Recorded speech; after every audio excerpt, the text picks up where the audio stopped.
There's a lot to keep in mind when it comes to creating your tables in an accessible way.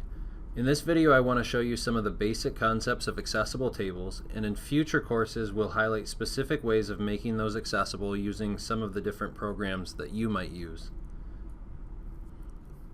The first thing that you should always keep in mind is that tables are for data and not just for layout purposes. In this example, content is inappropriately placed inside of a table for layout purposes. We often do this when we want to create the illusion of columns.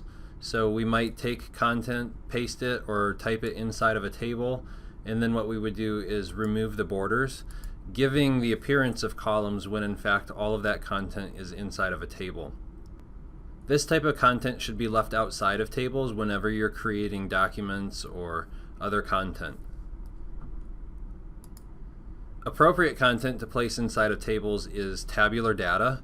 Tabular data would be data that fits appropriately underneath a header row or to the right side of a first column. So in this example, you can see that there's a header row up above and there's actually a first column that goes down the left side.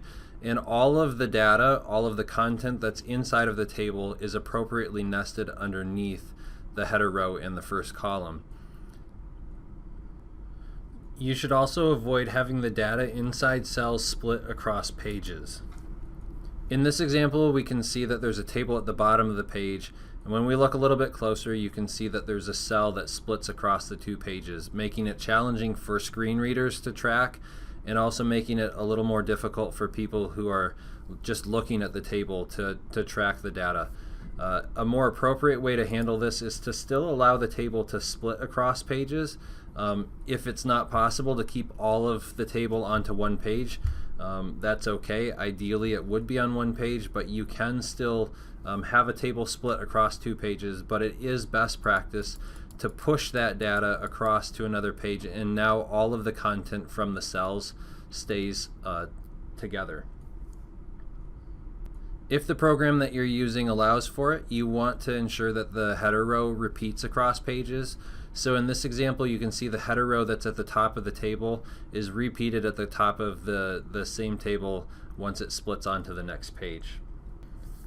Finally, when you're creating tables with accessibility in mind, you need to do everything that you can to create those tables in a simple way. What I mean by that is to avoid merging or splitting cells. Also, it helps if you do your best to limit the data inside each cell to a single bullet or a single paragraph. So in these tables here, you'll see that we have merged cells, and what happens with that is it makes it hard for a screen reader to actually track what data underneath those cells belongs to which header row. I'm going to let you hear what that sounds like when using a screen reader now. Table 4, non-uniform table. Name, row 1 of 5, column 1 of 5. First, row 2 of 5. Number of columns changed to 7 from 5. Bill, row 3 of 5. Location, Snyder. Grade, Grand Rapids. Subject, Michigan. Age, 10. Column 6, no title. English. Column 7, no title. 16. So you can see that the screen reader has a hard time associating the appropriate data underneath each header row when you have those merged cells. You also want to avoid using blank cells in any table, specifically for formatting purposes. So the bottom two tables that you're looking at on this page are actually one table with a blank cell in the middle and the borders have been removed. The problem with something like that is that the screen reader doesn't actually know what header row to associate with the data below. So the entire table, as far as a screen reader is concerned, is associated with middle school students and not high school students.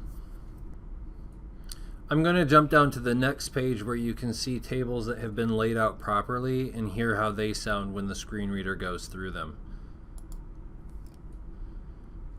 So as you can see in these tables, these are simple tables. They've lost the complexity of merged or split cells. It's a one-to-one correspondence. The middle school and high school student tables have been split, so it's no longer one table but is two separate tables, and we've actually pulled that top row completely out of the table. So now there's text outside of the table that says middle school students and high school students, and the table is limited just to the data that is appropriate.